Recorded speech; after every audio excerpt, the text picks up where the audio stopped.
في فيديو النهارده هقولك على شوية مبادئ هتساعدك في حياتك. بتقول يا ابني انت يا ابني مبادئ اللي انت هتعلمها للناس يا ابني احنا كده كده هنموت. ايوه ما هو ده الطبيعي، هي من امتى الدنيا كانت دايما لحد غير لله واحد.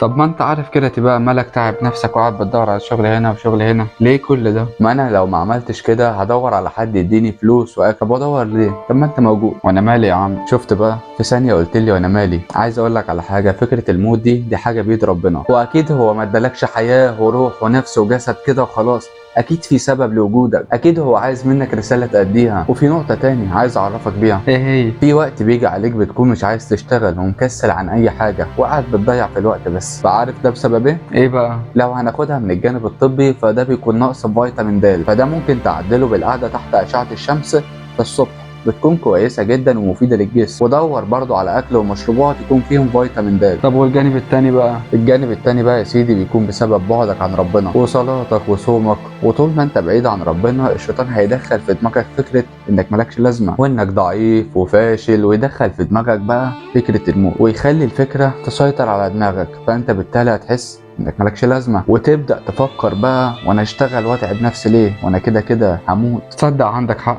طب ممكن تقول لي ازاي احس ان ليا وجود واكون نافع واستخدم حياتي اللي هي الوزنه اللي ربنا اداها لي؟ طيب اول حاجه تعملها اطلب من ربنا ان هو يستخدمك، يعني قول له استخدمني يا رب. تاني حاجه بقى ابدا فكر في حاجه عايز تعملها، حلم هدف معين. ايه يا عم ما عندكش حلم ولا ايه؟ الصراحه عندي. كمل كمل كمل. خلي عندك شغف دايما وحوط نفسك بناس ناجحين، واقرا كتب عن النجاح واداره الوقت وانك ازاي تستثمر في ذاتك. كل الحاجات دي هتفرق معاك وهتبدا تغيرك تدريجيا. وخليك دايما عارف انك لازم تطلع السلم واحده واحده.